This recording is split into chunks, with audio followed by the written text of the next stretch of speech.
मला खरं तर आज जिल्हा परिषद निवडणुकीसाठी सगळे उमेदवार अर्ज भरताय, शक्तीप्रदर्शन करतायत.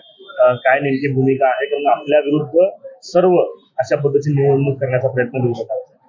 अतिशय उत्साह भारतीय जनता पक्षाच्या नेतृत्वाखाली कमळावर उभा राहण्यासाठी मोहोळ तालुक्यातील कार्यकर्ता आणि मतदार आतुर झालेला आहे. त्याचं कारण की देशामध्ये नरेंद्र मोदी साहेबांसारखा एक अतिशय उत्कृष्ट जगामध्ये जे त्यांचं नाव घेतलं जातं अशा प्रकारचं नेतृत्व मिळालेलं आहे. राज्यामध्ये देवाभाऊ देवेंद्र फडणवीस सारखे एक उमद तरुण नेतृत्व या राज्याला मिळालेलं आहे.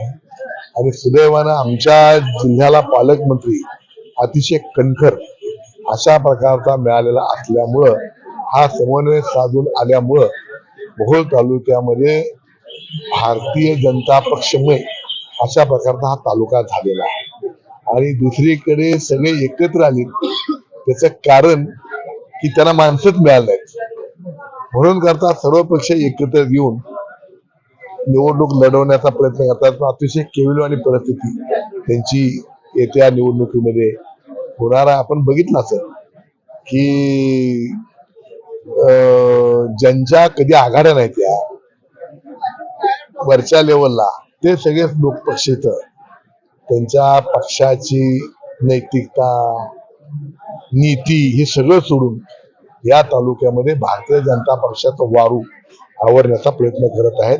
परंतु या तालुक्यातील मतदार शेतकरी आणि कार्यकर्ता हा 100% 12च्या 12 पंचायत समिती आणि 6च्या 6 जिल्हा परिषद मोठ्या मताधिक्याने निवडल्याशिवाय राहणार असा मला विश्वास आहे. सगळे पक्ष नेते एकत्रित येत असताना उमेश पाटील मात्र ते स्वतःचाही फॉर्म भरतायत, भावाचाही फॉर्म भरताना आपल्याला दिसत. कुठेतरी परिवाराचे 2-2 फॉर्म एकाच परिवाराचे वेगवेगळ्या पक्षात ते त्यांच्याकडे माणसंच नाहीत ना, त्यामुळे मग ते असं आणि सगळीकडे आपली दुकानदार चालली पाहिजे.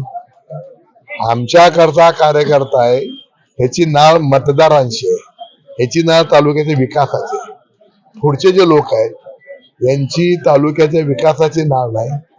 ह्यांचा कार्यकर्ता जनतेसाठी म्हणून काम करत नाही तर सत्तेतून संपत्ती मिळेल का, म्हणून गिरायक कुठलं बी आपल्या दुकानात जावं म्हणून करता ह्या पक्षात नाही त्या पक्षात नाही त्या पक्षात नाही अशा प्रकारची त्यांची केविलवाणी अवस्था झालेली. लोक आता ओळखतात सगळं. अंगरकरांच्या विरोधातच ही निवडणूक असल्याचं सांगतायत उमेश पाटील. त्यांना अंगरकरांचं बोलल्याशिवाय करमतच नाही. परंतु त्यांना एक सांगतो की अंगरकरामुळे सत्ता मिळू शकते हे आता येत्या निवडणुकीमध्ये कळेल त्यांना. त्यांचं म्हणणं आहे की आमची लढाई ही भाजपच्या विरोधात नाही, आमची लढाई ही राजन पाटलांच्या विरोधात आहे. राजन पाटील मुक्त तालुका आम्ही करू. आता ही मुक्त करायचा तालुका ह्यांच्या हातात नसेल, ह्यांच्या बापदादाची इष्टेच नाहीये. तालुका कोणाच्या हातात द्यायचा मुक्त करायचा ही जनता ठरवत असते. त्यामुळे जनता ठरवल ह्यांचं आपलं कोणाच्या बी वरातीत घोडं नाचवतात. ह्यांना स्वतःला एवढे लोक गोळा करा म्हणावं, मी त्याला बिनोद निवडून देतो. त्यांचं असं पण 2017च्या निवडणुकीत बाळराजे असतील झेडपीसाठी होते, पंचायत समितीसाठी अजिंक्य राणा होते. यावेळेस परिवारातून कोण नाही. अहो हा आमचा भारतीय जनता पक्ष म्हणजे लोकनेते परिवार आहे.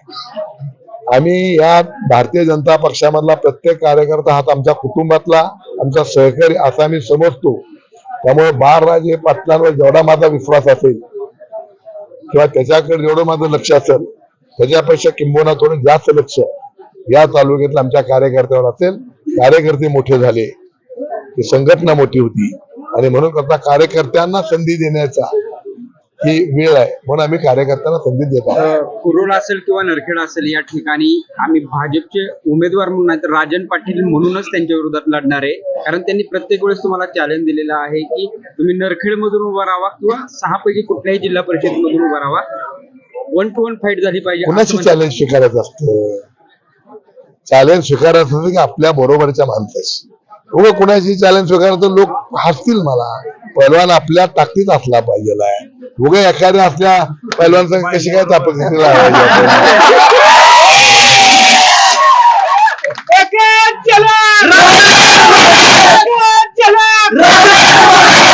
त्यामुळे कुस्ती करायची असती ती आम्ही पैलवान बघून करायची असती. धन्यवाद. लोकशाही मराठी ऐका, पहा, जागरूक रहा.